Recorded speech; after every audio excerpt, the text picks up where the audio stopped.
Muy buen día, soy el doctor Juan Carlos Acosta y en esta ocasión vamos a ver el tema de insuficiencia cardíaca congestiva.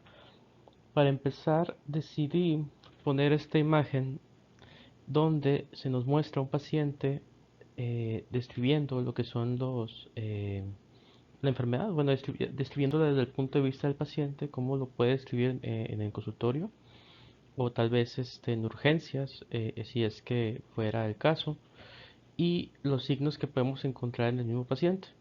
Entonces me gustaría empezar con lo que nos describe el paciente, ya sea en la consulta o en la sala de urgencias. El paciente nos comenta que a pesar de que se va a dormir temprano, se despierta muy cansado y sudando mucho, a pesar de que a lo mejor no haga mucho calor. Pero el paciente está con diaforesis, entonces está sudando mucho. Se puede escuchar como pitidos en el pecho o también puede referir como que él siente las palpitaciones en su pecho, que va a orinar porque no aguanta, o sea, se tiene que levantar a orinar y que tiene varios días que se fatiga haciendo cada vez menos actividades.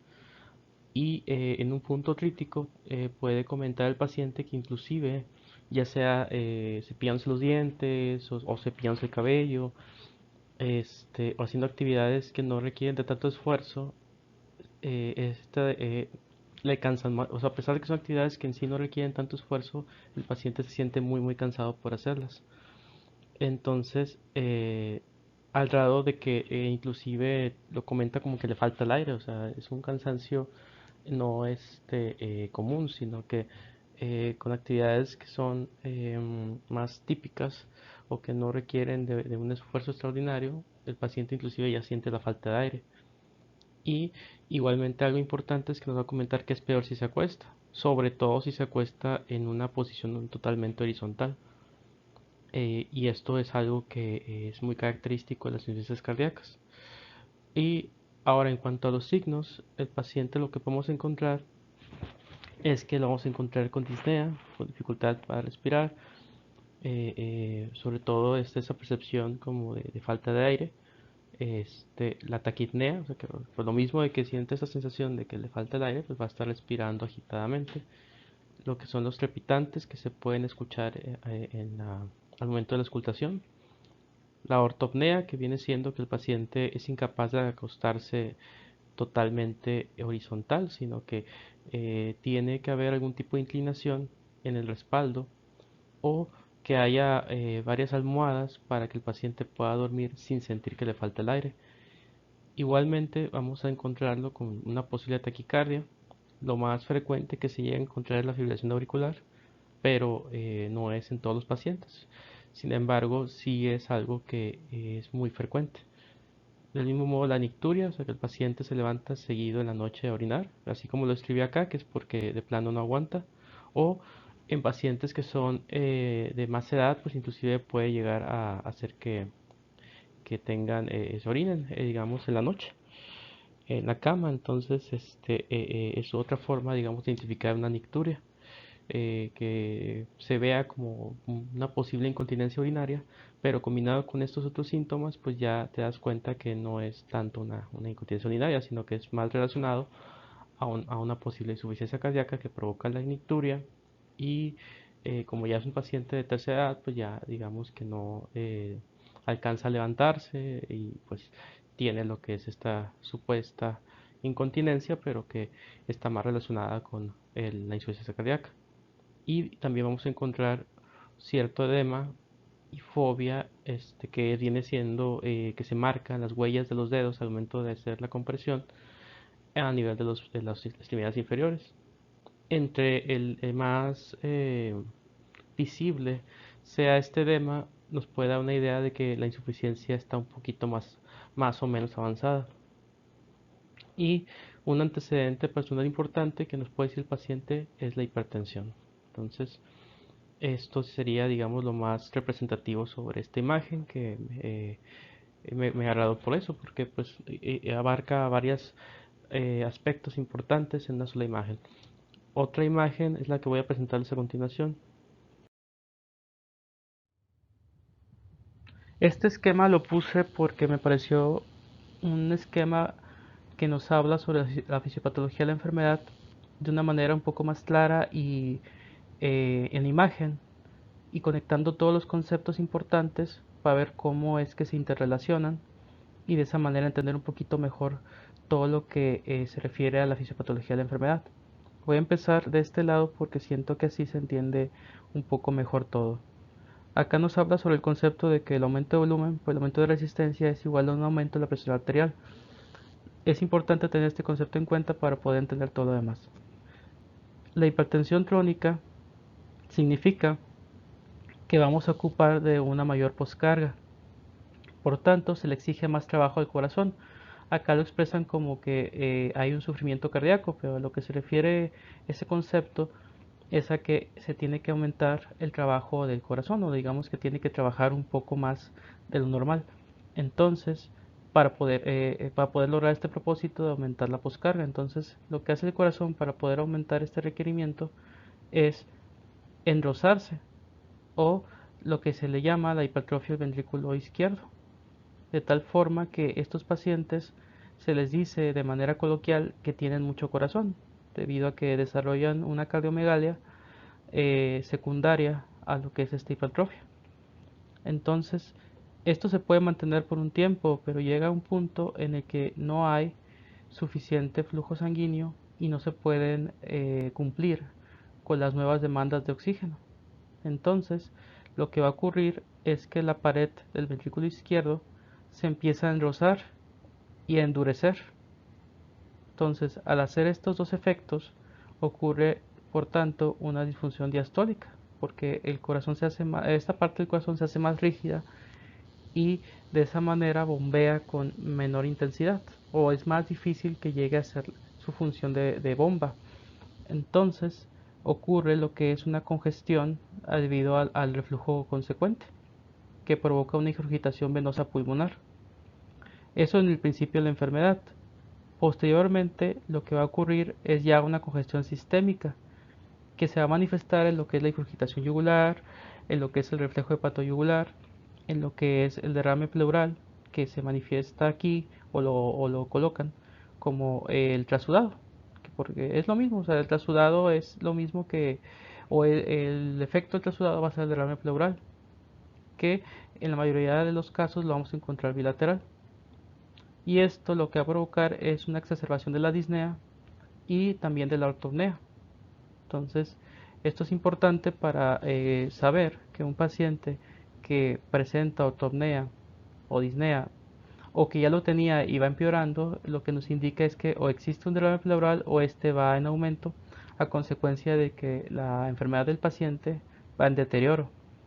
Entonces, para poder lograr que se cumplan hasta cierto punto las nuevas demandas de oxígeno y además que se pueda suministrar el flujo sanguíneo necesario al corazón, lo que hace el cuerpo es aumentar la actividad simpática, con el propósito de así aumentar la resistencia vascular y aumentar la contractilidad, porque es lo que ocupa el corazón para poder satisfacer las demandas que se le están exigiendo. Necesita una mayor contractilidad, de tal forma que subsecuentemente a lo que es el aumento de la actividad simpática, se hace una mayor reabsorción de agua y de sodio, que nos lleva a que aumente el volumen sanguíneo.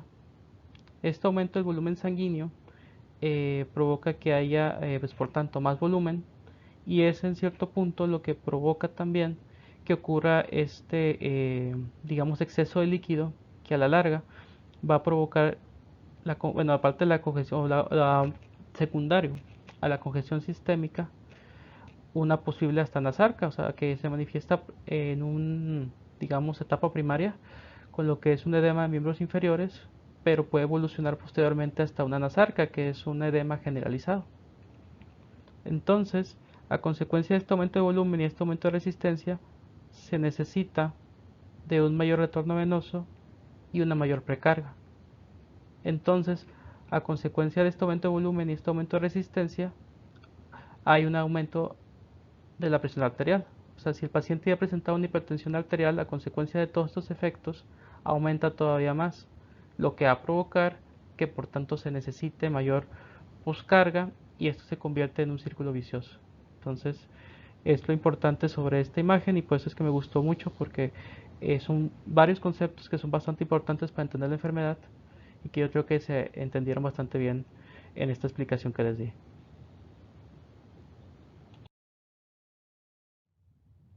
Existen dos tipos de insuficiencia cardíaca congestiva en relación a su fracción de eyección. Una es la insuficiencia cardíaca congestiva de bajo gasto, que es cuando la fracción de eyección es menor del 40%.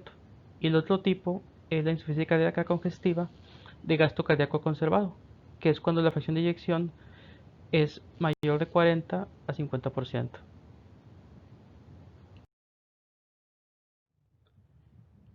Aquí lo que les puse son los estadios de insuficiencia cardíaca congestiva según la AJA. Van por grado de gravedad, o sea, van del paciente más leve al paciente más grave.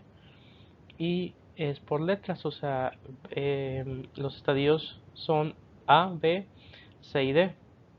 El A se refiere a un paciente que por sus antecedentes y por sus factores de riesgo tiene un alto riesgo de desarrollar insuficiencia cardíaca, pero no tiene ni afectaciones estructurales ni tampoco síntomas. Se podría decir que es un paciente que solamente tiene ahí un alto riesgo, como dice aquí, de desarrollarlo, pero aún no hay manifestaciones de la enfermedad en sí misma. En el estadio B es ya donde empiezan las manifestaciones. O sea, es un paciente que ya presenta evidencia de configuración del corazón o enfermedad estructural, pero aún no se presentan signos o síntomas. O sea, es un paciente que ya hay evidencia de hipertrofia del ventrículo izquierdo, entre algunos otros cambios ahí a nivel del corazón, pero no tiene aún signos o síntomas de la enfermedad. Por tanto, se podría decir que aún no se manifiesta de forma activa, pero en el sentido de que el paciente pueda identificarlo, pero ya hay evidencia si es que vemos ahí radiografías o estudios ahí de ecocardiograma que nos hablan ya de que está empezando a manifestar la enfermedad. En el estadio C nos habla de ya un paciente franco, son un paciente que además de enfermedad estructural ya presenta los signos y síntomas característicos. Y en el estadio D nos habla sobre un paciente que ya requiere intervención especial, o sea, que ya requiere de algún tipo de procedimiento quirúrgico o inclusive directamente un trasplante cardíaco. Entonces, a esto se refieren los estadios. Y pues bueno, yo creo que ahí más o menos quedaron bien explicados.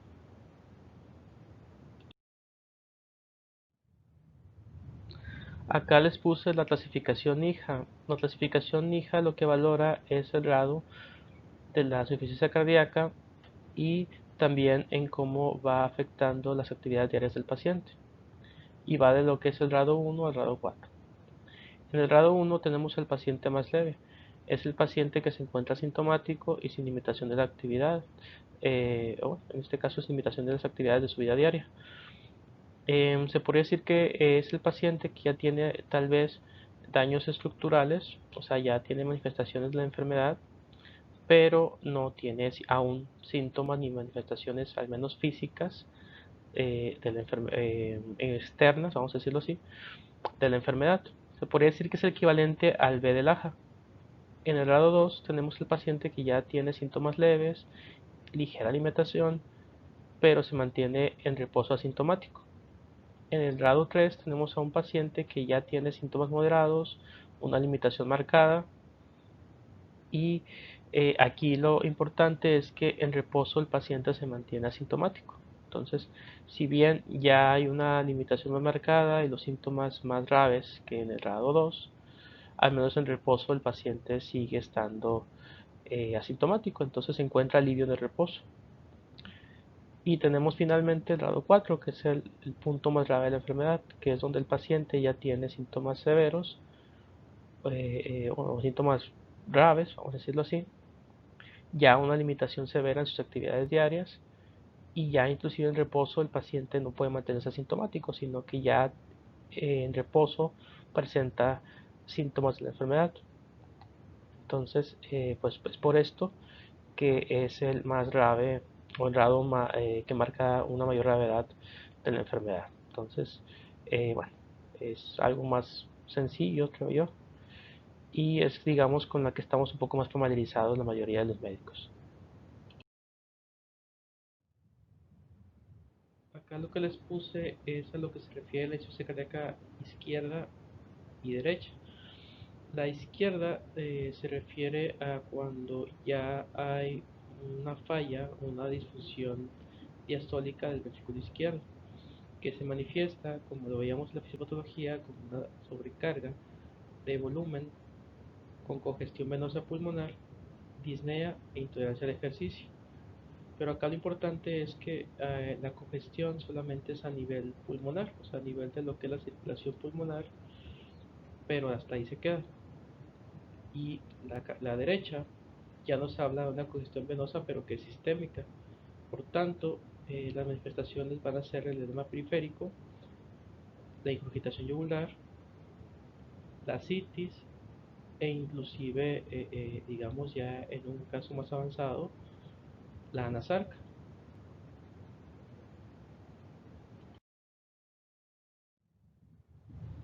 Y acá entender que hay un ruido cardíaco que es conocido como galope.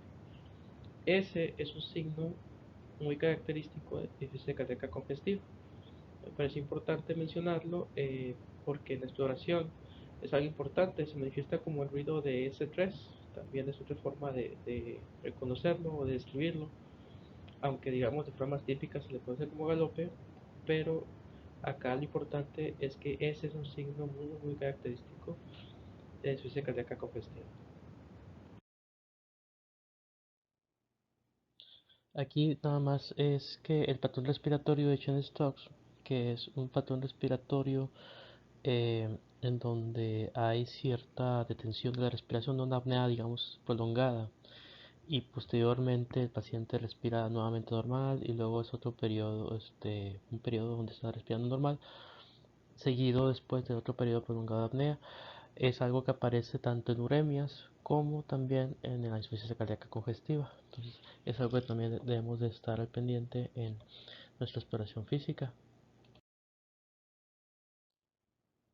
Otro dato de la exploración importante es el signo de Kussmaul, que consiste en la elevación de la presión venosa yugular al inspirar y se presenta en pacientes que presentan llenado del ventrículo derecho alterado. Esto se puede presentar por tanto en pericarditis y pues en insuficiencia cardíaca congestiva, entre otro tipo de enfermedades que tienen este tipo de alteración.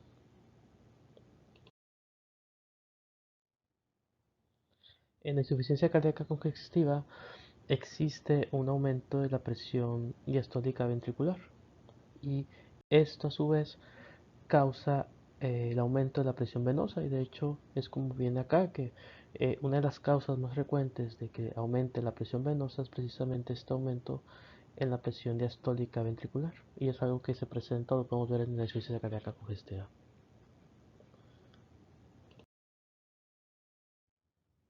Tenemos lo que son llamados síntomas típicos de la insuficiencia cardíaca congestiva. Entre estos están la dificultad respiratoria o la disnea al realizar esfuerzos, la ortopnea, que viene siendo la dificultad de respirar al momento de estar recostado de forma horizontal, la disnea paroxística nocturna y la tolerancia reducida al ejercicio. Ahora, en cuanto a los signos, hay los llamados signos específicos, que son estos que vienen a continuación. La presión venosa yugular, que es la ingurgitación yugular, el ruido S3, que es el galope que hayamos comentado, impulso apical desplazado y finalmente el reflejo hepatoyugular. Existen las denominadas triadas correspondientes a la insuficiencia cardíaca congestiva del lado izquierdo y a la del lado derecho, que con esto se refiere a una combinación de signos y síntomas en tres que son característicos de cada enfermedad. Bueno, en este caso son parte de una misma, solamente que se diferencia en, digamos, la inicial, que sería, bueno, las etapas iniciales, que sería cuando es del lado izquierdo, y en etapas avanzadas, cuando se refiere a que estamos ya con insuficiencia cardíaca congestiva del lado derecho.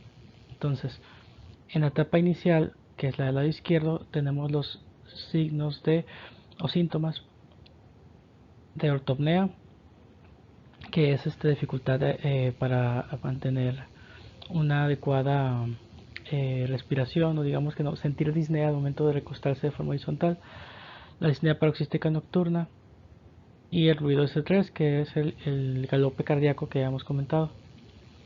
Y cuando en lo referente a lo que es la triada en la insuficiencia cardíaca congestiva derecha, o podemos decir en la insuficiencia cardíaca congestiva ya avanzada, tenemos edema, que se refiere a un edema generalizado, ingurgitación yugular y reflejo hepatoyugular.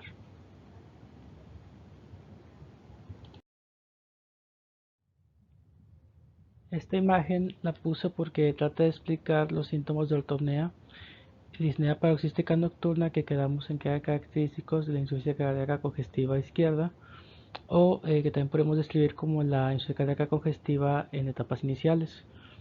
Y bueno, tenemos que existe disnea a consecuencia de que ocurre el paciente con insuficiencia cardíaca congestiva presenta lo que es disnea al momento de recostarse de forma completamente horizontal, ya que empieza con lo que es una taquipnea, una taquicardia, por un mal llenado ventricular que resulta en una reducción de su gasto cardíaco, y esto va a desembocar una hipoperfusión tisular acompañado de una hipoxemia que a su vez pues causa la disnea. Todo esto está en relación a que existe un derrame pleural que va cubriendo todo el pulmón. Desde el momento de recostarse, el derrame, en vez de localizarse en las bases, se va por la gravedad desplazándose a la espalda, y de esta manera el líquido empieza a cubrir todo el pulmón, tal como se muestra aquí en la imagen. Bueno, se describe aquí y se ve aquí en la imagen. Y esto va a provocar una atelectasia pulmonar y una compresión a su vez, que es lo que también desemboca en la disnea que se produce a raíz de este fenómeno, y que es lo que llamamos como ortopnea. Igualmente vamos a encontrar en este paciente el edema en los miembros inferiores, acompañado de fobia, que esto es por el edema generalizado, aunque bueno, ya hemos quedado que esto es más propio ya de insuficiencia cardíaca congestiva derecha, o ya en etapas avanzadas de la enfermedad. ¿Y cuál es la solución para estos síntomas? Bueno, la solución para estos síntomas es tan simple como sentarse, o también poner más almohadas al momento de en lo que es el respaldo, o digamos en la cabecera, perdón, poner más almohadas para de esta manera tener una posición menos horizontal, y al hacer esta digamos maniobra, el líquido pues evidentemente por gravedad pasa de nuevo a las bases, o lo que se dice que el derrame baja. Entonces es nada más tener esta imagen mental en cuenta para saber por qué se desencadena el fenómeno de la ortopnea y la disnea paroxística nocturna, y cómo le podemos dar solución al paciente con una maniobra tan sencilla como que pues nada más ponerle en posición menos horizontal y más más vertical, o digamos que ya sea sentado o recargado en su cabecera con varias almohadas.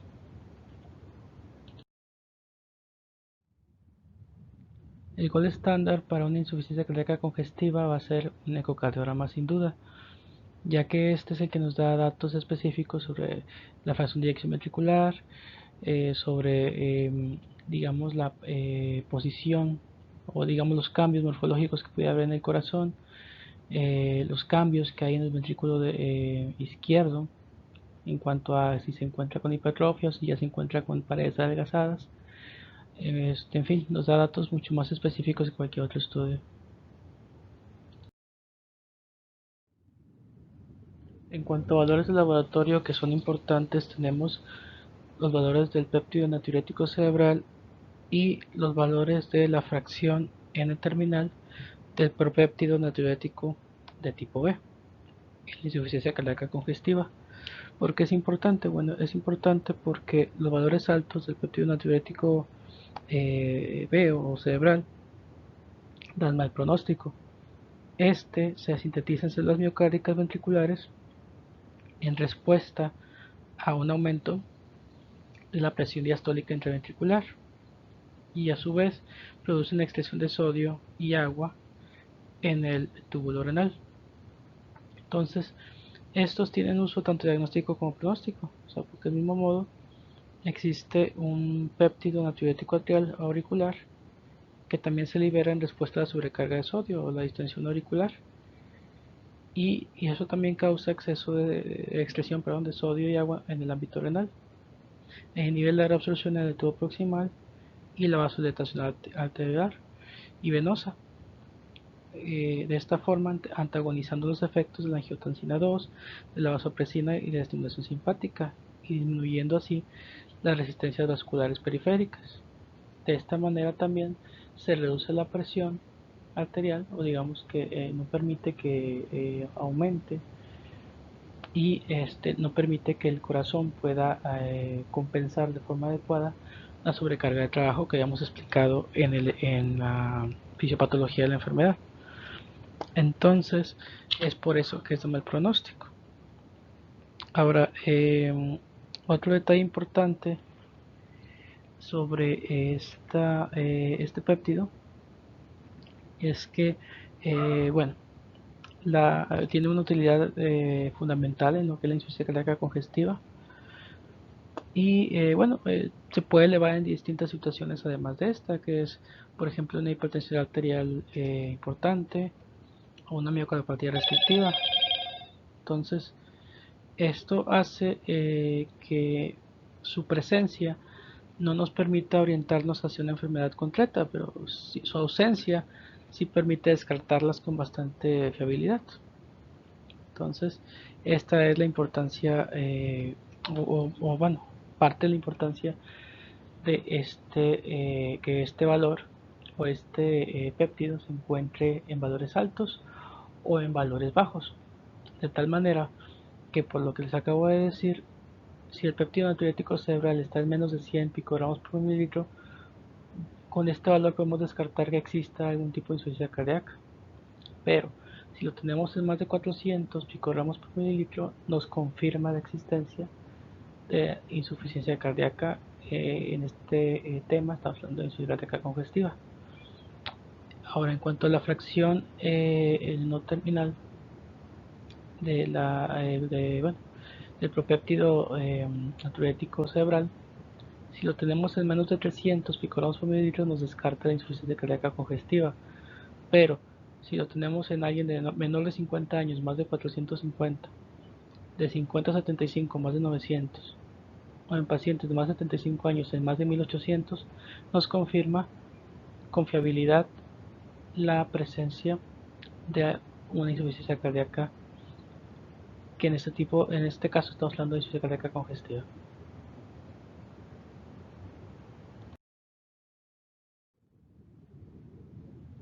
Algo importante también que debemos de considerar es que la insuficiencia cardíaca congestiva es una causa frecuente de trasudado.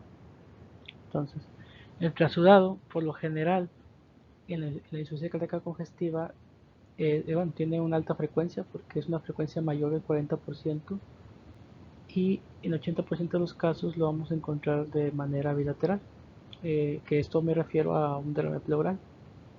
Entonces, esto es lo importante, aunque también podemos encontrarlo en pericarditis, en cirrosis, en síndrome nefrótico o manifestado como un mixedema. Entonces, hay que considerar estos también.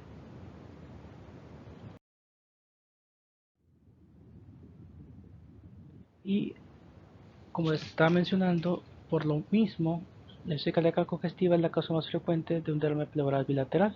Entonces, si existiera en un paciente un derrame pleural bilateral, debemos de pensar inmediatamente en que el paciente probablemente tiene una insuficiencia cardíaca congestiva en desarrollo. Y si el paciente no llega a mejorar con terapia con diuréticos, hay que hacer una toracocentesis.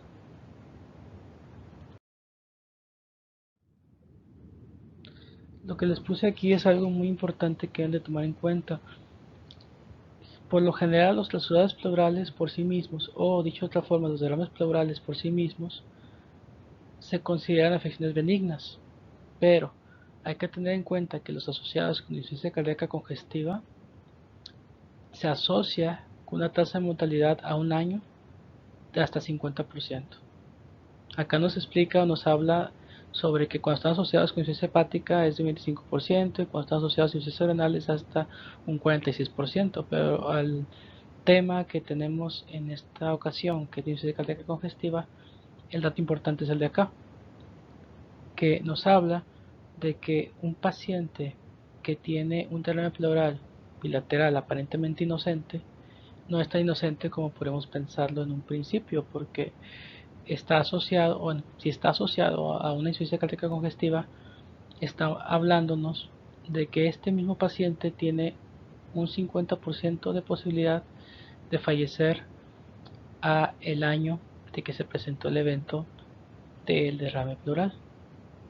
Entonces, no es tan inocente como se podría pensar, digamos, en un inicio. Entonces hay que hacer o relacionar la enfermedad del derrame con las asociaciones que tiene. O sea, si está asociado, o sea, si es un derrame pleural que no se asocia con insuficiencia cardíaca congestiva, ahí sí podemos considerarlo como una afección benigna y que no tiene mayor relevancia. Pero si se asocia o si detectamos que nuestro paciente tiene este derrame a consecuencia de una insuficiencia cardíaca congestiva en desarrollo, sí debe de importarnos y mantenernos en alerta, porque nuestro paciente tiene una tasa de mortalidad de un año de hasta un 50%. O sea, es un volado entre la vida y la muerte a un año en nuestro paciente con esta afección relacionada a insuficiencia cardíaca congestiva. En cuanto a arritmias que son frecuentes en nuestros pacientes con insuficiencia cardíaca congestiva, la más frecuente sin duda es la fibrilación auricular. Esta la vamos a encontrar sobre todo en pacientes de tercera edad. Por eso es importante en cualquier paciente que presente dolor de pecho, que sea de tercera edad y que tenga antecedentes de ya sea de hipertensión o insuficiencia cardíaca previa, o que se conozca con insuficiencia cardíaca, se le hace un electrocardiograma buscando precisamente una posible fibrilación auricular existente. Bueno, además de que se debe de buscar pues por posibilidad de infarto y demás, pero si no fuera un infarto o una angina, una arritmia que podemos encontrar y con regularidad es la fibrilación auricular, que a su vez es importante porque hay que recordar que la fibrilación auricular es la primera causa de embolias. Aguas con este tipo de pacientes.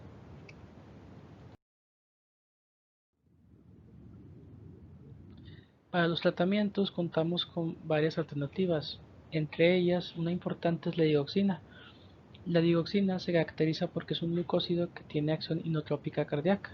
¿Eso qué quiere decir? Bueno, que nos ayuda a la contractilidad del corazón.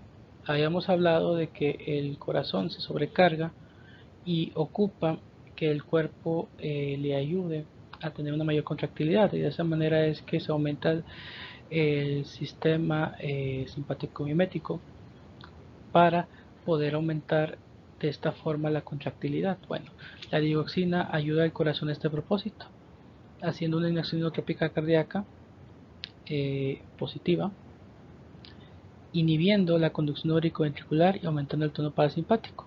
Por eso es que es útil en la insuficiencia cardíaca en fases avanzadas, cuando ya te estamos hablando de que el paciente ya cuenta con un IJA 3 o 4, que habíamos quedado en que era un paciente que ya presentaba limitaciones moderadas en sus actividades diarias, y en el 3 teníamos que al menos no presentaba síntomas en reposo. Pero en el 4 estamos hablando ya de un paciente con sintomatología grave y que además ya tenía fatiga en reposo. Entonces, en este tipo de pacientes en los que es algo recomendable el uso de la digoxina. También nos ayuda para el control de frecuencias cardíacas en pacientes que cuentan con fibrilación auricular, que casualmente son pacientes frecuentes, o digamos es la arritmia más frecuente en pacientes con este tipo de insuficiencia cardíaca. Entonces, pues nos ayuda también para controlar esto, o el flujo auricular. Y pues, como se había comentado, pues para el control de insuficiencias cardíacas congestivas. En cuanto a la terapia con diuréticos en pacientes con insuficiencia cardíaca congestiva, Hay que recordar lo que viene aquí, que es importante. Eh, este tipo de medicamentos mejora los síntomas por la congestión venosa, pero no nos ayudan en sí a mejorar la mortalidad. A lo que se refiere es que los diuréticos podrían darnos en apariencia, en cuanto a lo que se refiere a los síntomas, que simplemente con la terapia de diuréticos ya es suficiente para mejorar la condición de la enfermedad del paciente. ¿Por qué? Porque al usar los diuréticos vamos a ver que el paciente mejora los síntomas, porque mejora en lo que es su edema de miembros inferiores, en fin, o sea, la ortopnea también mejora, la disnea.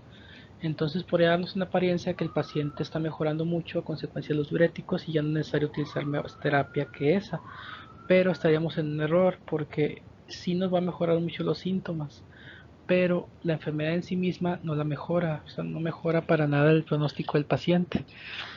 Simplemente estamos mejorando su sintomatología y ayudándole a que lleve una vida mejor o que tenga una mayor calidad de vida, pero no estamos mejorando su enfermedad en sí misma y va a tener la misma tasa de mortalidad que tenía antes de utilizar los diuréticos. Entonces, eh, se debe utilizar los diuréticos, sí, pero acompañados de otro tipo de medicamentos como por ejemplo la digoxina, entre otro tipo de medicamentos que se utilizan para mejorar la condición de la insuficiencia cardíaca congestiva y no solamente los síntomas.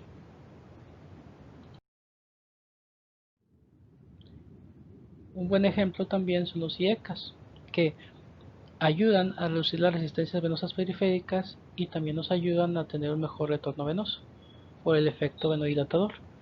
Entonces, esto en su conjunto disminuye la pre y la poscarga. Por este motivo es que son muy útiles en este contexto de insuficiencia cardíaca congestiva, porque hayamos visto que conforme va empeorando, la insuficiencia cardíaca congestiva se va aumentando tanto la precarga como la poscarga. Entonces, que este medicamento nos ayude a reducir la precarga y poscarga y a reducir las resistencias venosas periféricas, o sea, nos ayuda a reducir pues sí, o sea, bueno, digamos que como reduce la resistencia venosa periférica, pues de forma secundaria, pues nos ayuda por tanto a mejorar la presión. De hecho, pues por eso son utilizados pues, como antihipertensivos. Entonces, eh, es por todos los efectos que tiene de reducir la resistencia venosa periférica, mejorar el retorno venoso y disminuir la precarga y poscarga que son bastante útiles en el contexto de la insuficiencia cardíaca congestiva. Sobre el trasplante cardíaco, lo más importante para fines de examen es conocer sus indicaciones. Por eso se las puse aquí. Estas son que la edad se mantenga de 14 a 65 años, que el paciente padezca de enfermedad cardíaca terminal, que tenga una insuficiencia cardíaca congestiva que sea refractaria a todo tipo de tratamiento médico, que el paciente permanezca en una clase funcional 3 o 4 de la clasificación hija a pesar del tratamiento que se haya establecido, o que el paciente padezca de arritmias ventriculares recurrentes, sintomáticas y refractarias.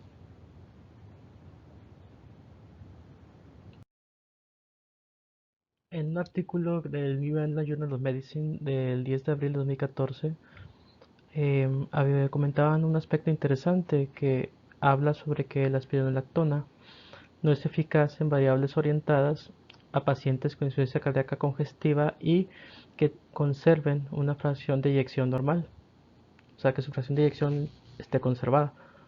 Este estudio derivó de un estudio llamado TopCat, que hablaba sobre la espironolactona o el uso de espironolactona en pacientes con insuficiencia cardíaca congestiva, precisamente con una fracción de eyección ventricular izquierda normal.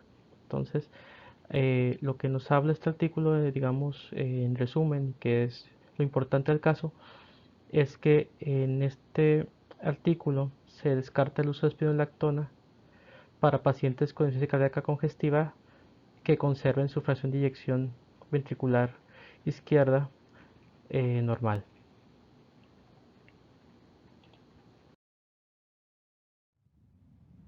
Otro artículo relevante que nos habla sobre este tipo de pacientes con insuficiencia cardíaca congestiva, también del New England Journal of Medicine, nos habla acerca de que en pacientes con esta enfermedad y una fracción de eyección reducida que hayan sido ingresados por una descompensación, la combinación de IECA y ARA2, que aquí nos ponen el sacubitril valsartán, a comparación del IECA solo, que lo comparan con enalapril, sí mejora las variables que están orientadas a la enfermedad, pero no así las que están orientadas hacia el paciente. Entonces concluyen que esta combinación de IECA y ARA2 de sacubitril y valsartán no disminuye de forma significativa la tasa de reingresos ni tampoco la mortalidad de origen cardiovascular en pacientes con insuficiencia cardíaca congestiva y que tengan su fracción de eyección preservada.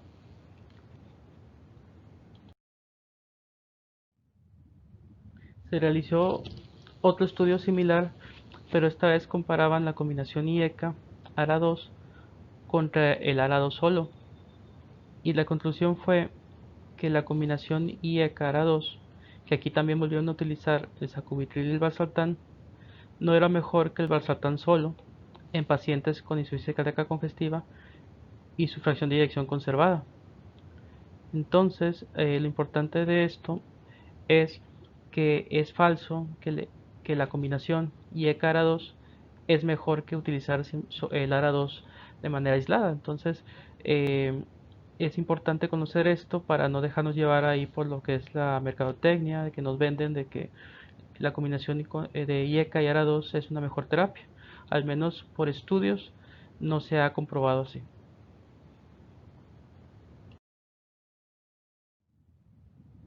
Ya para terminar, les dejo esto que nos habla sobre la transición del paciente hacia el alta.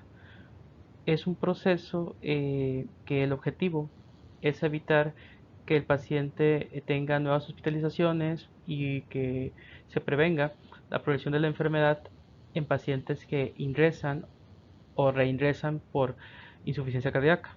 Entonces empieza con que se identifica y se resuelven las precipitantes, que esto se refiere a que, bueno, inicialmente pues el paciente entra o digamos ingresa hacia el hospital pues por lo que es el servicio de urgencias, ya que va a acudir por lo que es una precipitante de su enfermedad o algún gatillo que desencadena una serie de síntomas que hacen que el paciente recurra a este servicio. Entonces, por eso nos habla sobre que se identifica y se resuelven las precipitantes, se mejoran las comorbilidades, se hace una revisión y optimización del tratamiento y se le administra un diurético. Esto es porque, como les comentaba, es el tipo de medicamento que ayuda mucho en la sintomatología para mejorarla en este tipo de pacientes que padecen insuficiencia cardíaca congestiva, y se hace la preparación para el alta. En pacientes que tienen fracción de eyección ventricular menor del 40%, se utiliza alguno de estos tratamientos, ya sea que se utilice un beta bloqueador o la combinación de IECA con ARA2. Es importante recalcar que lo que vimos anteriormente era que la combinación IECA y ARA2 no era mejor que el IECA solo o el ARA2, pero recordemos que era en pacientes con fracción de eyección conservada, o sea que la tengan en más del 40%. Aquí estamos hablando de pacientes que tienen su fracción de eyección baja, en menos del 40%, y en este tipo de pacientes sí es mejor alternativa terapéutica la combinación de IECA con ARA2. Entonces no confundir los términos porque luego podríamos ir ahí pensando que no hay diferencias entre esta terapia y digamos el IECA o el ARA2 solos. Eso sí es así, pero en pacientes que conservan su fracción de eyección conservada, que bueno, valga la redundancia.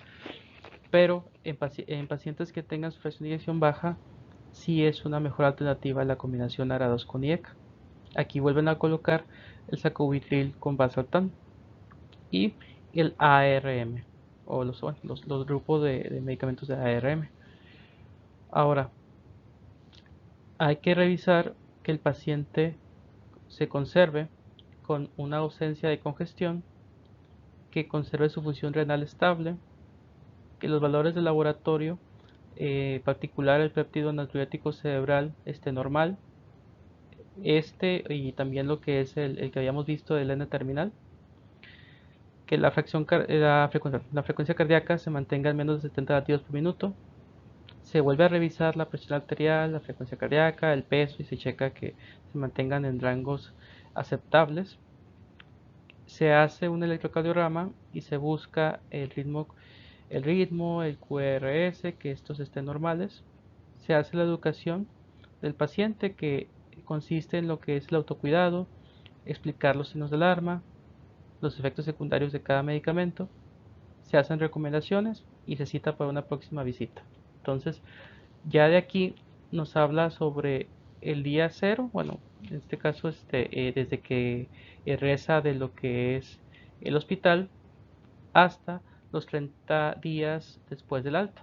Entonces nos dice que en la primera semana tendríamos que solicitar, o el médico de consulta tendría que solicitar un hemograma, una bioquímica que debe de incluir la función renal y hepática, el patrón de hierro, y debe de pedir también los valores de péptido natriurético cerebral, además de los valores del valor N terminal, también relativo a lo que es el propéptido de mismo, el péptido natriurético cerebral. Se hace una estratificación del riesgo, se hace una optimización de las dosis de los fármacos, en particular de la clase 1, se reevalúa la dosis de diurético que se necesita, se revisan las condiciones de medicación, la conciliación medicación con adherencia, o sea, a esto se refiere que se revisa que el paciente sí se esté tomando sus medicamentos y que sepa cómo se toman, y se resuelven las dudas que tenga el paciente sobre los mismos medicamentos, y también si tiene algún tipo de duda o miedo sobre algo en particular, pues se habla con el paciente. Se reevalúan los conocimientos de pacientes y cuidadores sobre los signos de alarma, sobre lo referente al autocuidado, y se recogen las constantes básicas, que nuevamente es la presión, la frecuencia cardíaca y el peso del paciente. Ahora, eh, pasa otra semana, y en esta segunda semana el objetivo es que exista una ausencia de la progresión de síntomas congestivos, que el paciente tenga una estabilidad hemodinámica, o sea, que la presión arterial se mantenga en sistólica, no esté mayor o igual a 100 milímetros de mercurio, que la frecuencia cardíaca se mantenga en menos de 70 latidos por minuto, que la función renal esté normal o estable, que los conocimientos en autocuidado se tengan bien entendidos, y que el paciente tenga una buena adherencia a sus fármacos. Y si la fracción de eyección ventricular está en menos de 40%, los fármacos clase 1 deberían ser más del 50% de la dosis objetivo. O sea, en este tipo de pacientes sí debe de ser la dosis un poquito mayor que la dosis estándar, ya que estos pacientes pues sí, digamos que por su condición sí requieren de una mayor ayuda de estos medicamentos. Ya habíamos visto que este tipo de medicamentos nos ayudan en la contractilidad del corazón.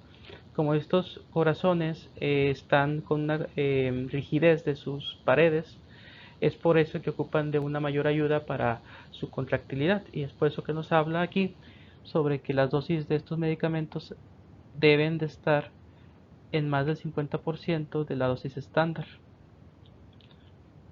Ahora, o bueno, debe estar la dosis estándar y un 50% más, para ayudar a estos pacientes.